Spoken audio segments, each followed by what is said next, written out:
Taxation plays a central role in how investors evaluate real estate opportunities. Earlier chapters introduced the concepts of investment fundamentals, risk, and reward, and different ownership entities. This section builds on those foundations by exploring how income, expenses, depreciation, interest deductions, and gain on sale affect an investor's overall return. Real estate is taxed differently depending on how the property is used, how long it is held, and how the income is generated. Understanding these tax concepts enables real estate professionals to communicate clearly with clients, recognize when professional tax advice is required, and appreciate how taxation influences investor decisions. Real estate investments generate two primary taxable events: taxable income, produced during ownership, and capital gain, or loss realized at the time of sale. These differ from ad valorem property taxes,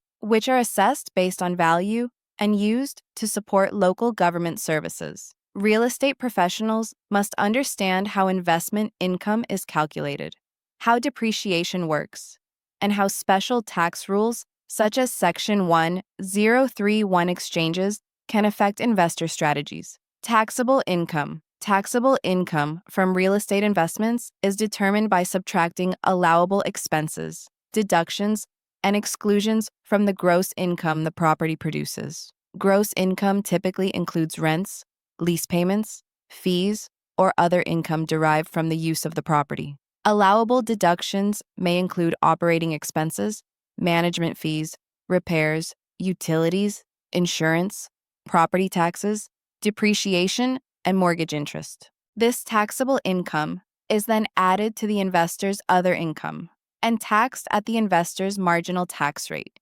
Investors carefully track income and expenses to ensure accurate reporting and to maximize allowable deductions under current tax law.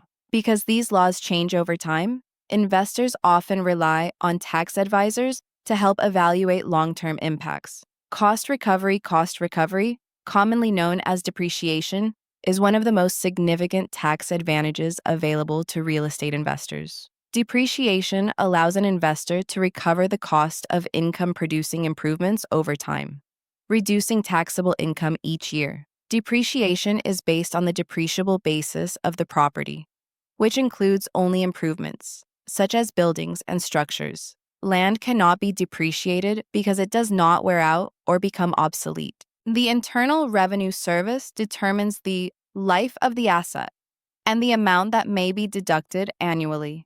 In theory, a property held for its full depreciable life enables the investor to recover its entire improvement value. When the property is eventually sold, the accumulated depreciation is subtracted from the property's original cost to determine taxable capital gain. Depreciation applies only to income-producing portions of a property. For example, a homeowner who rents out a basement apartment may depreciate that portion, but not the owner-occupied portion. Depreciation schedules. Residential rental property is depreciated over 27.5 years using a straight-line method. This provides an annual deduction of approximately 3.636%. Adjusted according to the month the property is placed in service. Non-residential commercial property follows different schedules depending on when it was placed in service. Properties placed in service before 1994 may qualify for a 31.5-year schedule, while those placed in service afterward must generally use a 39-year schedule. The annual deduction percentages are set by tax regulations. Investors must consult qualified tax advisors to ensure proper compliance. Gain on sale. The sale of real estate, whether income-producing or non-income-producing, triggers a taxable event. If the sale price exceeds the adjusted basis, original cost minus accumulated depreciation plus certain adjustments, the investor realizes a capital gain. If the sale price is lower than the adjusted basis, the investor may incur a capital loss. However, investors often use tax strategies to defer gain recognition. One of the most important tools is the like-kind exchange under Section 1031 of the IRS Code.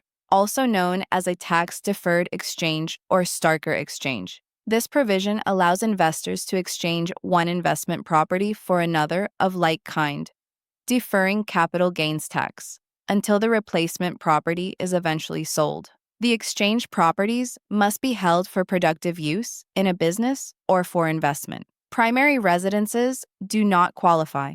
Section 1031 exchanges allow investors to preserve capital, increase purchasing power, and continue building wealth without immediate tax consequences. Real estate professionals should understand the basics, but must refer clients to qualified exchange intermediaries and tax advisors.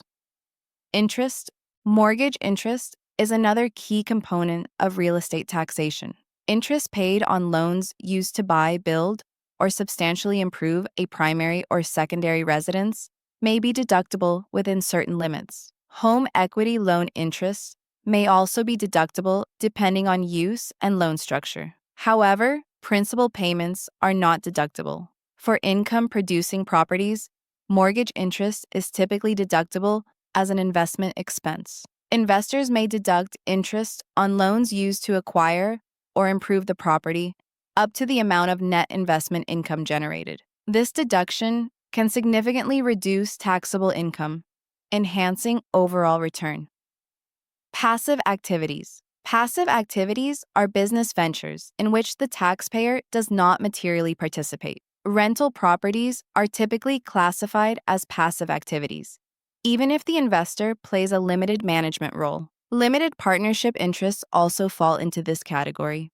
Passive losses can only be used to offset passive income. If passive losses exceed passive income in a given year, they may be carried forward or may be deducted against capital gains when the property is sold.